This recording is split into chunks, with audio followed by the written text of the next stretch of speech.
बिस्मिल्लाहिर्रहमानिर्रहीम। अस्सलाम वालेकुम दोस्तों, क्या हाल है? ठीक हो? दुआ करना कि तुसा ठीक हो, सो वस्ते हज़रो खिलदे हज़रो। मैं तेरा बिरा मोहम्मद असमत तुसरी दे भी यूट्यूब चैनल सब्जी वाला 317 है। वीवर हिक में तो गाल पे देना कि आज वीवर मैं वेना पे किथे ही कहनी वेना पे आज जरा मैं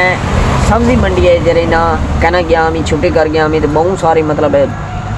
वाला भी क्या कड़ा सब्जी फ्रूट सारा कुछ हा पे दरे हा अल्हम्दुलिल्लाह ते बच्चा पे आता है।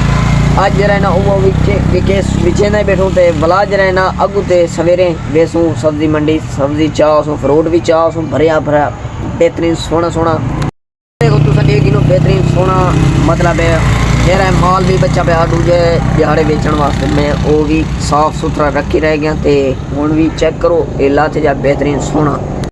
देखो वीवर कोई इन खराबी का नहीं साफ सुथरा जरा भी बच्चा पे साफ सुथरा बच्चा पे किनू माल्टा ए किनू ना फ्रूटर माल्टा बच्चा पे बेहतरीन सोना माल्टा है भाई जरा मीठा बेहतरीन ई मौसम यो फ्रूटर खाना चाहिए मैं तू संडे दे पाओ बेहतरीन सोना मौसम थे आकड़े ए बारिश है जरी ना आई पी ए देखो सड़क जरी ना जरा ए सीना था पे बेहतरीन ए देखो चेक करो मौसम चिटका है जरा ना है कहना सिरो थाड़ वे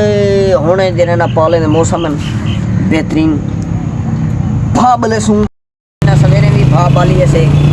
हाथ देर सेकंड से बहुत सारी सर्दी लगी वीवर ये देखो मैं हूँ वेंदा पिया सब्जी चो वेंदा पिया हूँ मोटरसाइकिल सीखी हिना छुआर अंदा पे सिलेंडर चाहती ये चाक वेने तरकड़ी हिना जहाँपुर ये व्लॉग का एंड पकड़ना इतना ही अगले व्लॉग तो मिलूँ मेरे चैनल को जल्दी जल्दी सब्सक्राइब मारो बेल आइकन घंटी दबा दो ताकि तुम्हारे तक जो भी वीडियो पहुँचे बनावा पहुँच सके। खुदा हाफिज़।